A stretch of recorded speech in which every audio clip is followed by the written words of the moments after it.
সন্ধ্যাটা ছিল অন্যরকম। আমি চা খেতে বেরিয়েছিলাম আমার ফেভারিট চায়ের দোকানে। তারপরে আমার পাশের বাড়ির বোন কাম বন্ধু স্তুতির বার্থডে ছিল। আমি যদিও আগে থেকে জানতাম যে ওর বন্ধুরা আসছে ওকে সারপ্রাইজ দিতে, সেই জন্যই ক্যামেরাটা দরজার দিকে করে রেখেছিলাম। প্রথমে ভিডিওটা দেখে ভাববে যে একটা ছিমছাম বার্থডে সেলিব্রেশন হতে চলেছে, কিন্তু যতক্ষণ না তোমরা ভিডিওর শেষ অবধি দেখবে ততক্ষণ বুঝতে পারবে না এরপরে কি কি হতে চলেছে।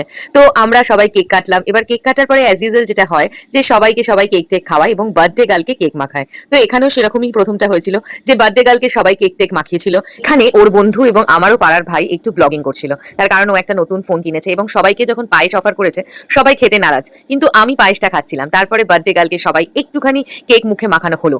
তারপর যেটা হলো, বার্থডে গার্ল আবার এক একজনকে কেক মাখাতে শুরু করলো। তো একজনকে চেপে ধরে, যে বলছিল যে আমার মুখে মাখাবে না, তাকে চেপে ধরে একটু বেশি কেক মাখানো হলো। এবার এই কেকটা মাখানোর পরে সেও বদলা নিতে আরেকজনকে কেক মাখালো। এই কেক মাখামাখির ফলে সব থেকে যে বেশি যোগদান দিয়েছে সেটা হচ্ছে দীপঙ্কর। তো দীপঙ্করকে লাস্টে সবাই চেপে ধরে কি করেছে ভিডিওটা শেষ অব্দি দেখো। আর আমার মুখটা তখনও ফ্রেশ ছিল, আমি জানতাম না পরের দিকে এরকম হবে।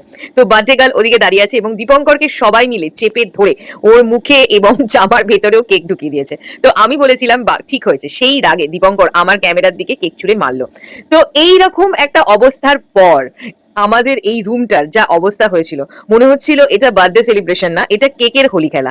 মানে পা রাখার জায়গা পর্যন্ত ছিল না, সবাই এত এত কেক ছুঁড়ছে।